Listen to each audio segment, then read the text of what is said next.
నమస్తే ఫ్రెండ్స్, నేను మీ ఎర్రబెల్లి రజనీకాంత్. నేటి భారతం ప్రోగ్రాంకి స్వాగతం.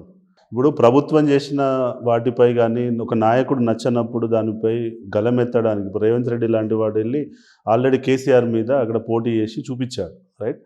అట్లనే మీరు కూడా ఒక లోకేష్ మీద ఎందుకు, చంద్రబాబు నాయుడు మీద, కుప్పం మీద ఎందుకు మీరు పోటీ చేయలేకపోతున్నారు? మోదీ మీదే పోటీ చేయడానికి రెడీ. లాస్ట్ వీక్ అంటే 2-3 వీక్స్ బ్యాక్ నరేంద్ర మోదీ సికింద్రాబాద్లో పోటీ చేస్తారు, మల్కజ్గిరిలో పోటీ చేస్తారు, విశాఖపట్నంలో పోటీ చేస్తారని వచ్చాయి. ఎందుకంటే విశాఖపట్నంలో బీజేపీ ఎంపీ 2 times గెలిచారు, సికింద్రాబాద్లో గెలిచారు.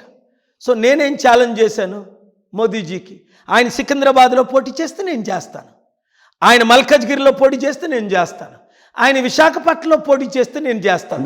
ఎక్కడో ఆయన తమిళనాడులో ఎక్కడ మనకి తెలియని ఏరియాలో ఆయన పోటీ చేస్తే మనకు జడిసి తెలుగు రాష్ట్రాల్లో మోదీ ఎక్కడ పోటీ చేసినా నేను మోదీ మీద పోటీ చేయడానికి సిద్ధమే. అది మోడీ గారి అంశం వేరండి. నేను అనేది ఆంధ్రప్రదేశ్ లోపల ఇప్పుడు లోకేష్ గారు ఉన్నారు, మంగళగిరి నియోజకవర్గం నుంచి బీసీలు ఎక్కువ ఉన్నారు.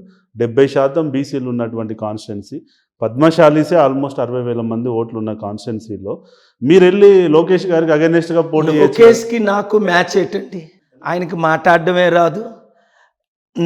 చంద్రబాబు నాయుడు కొడుకుగా తప్ప ఆయనకి ఇంకో క్వాలిఫికేషన్ ఏముంది? ఇప్పుడు జూనియర్ ఎన్టీఆర్ ఉన్నాడు, ఓకే, డిబేట్ పెట్టండి లోకేష్తో, మాట్లాడగలరా? జూనియర్ ఎన్టీఆర్తో లోకేష్ మాట్లాడలేడు. నేను అన్నది ఏంటంటే మనకి లోకేష్ కాదు ఇక్కడ మ్యాచ్, చంద్రబాబు నాయుడు.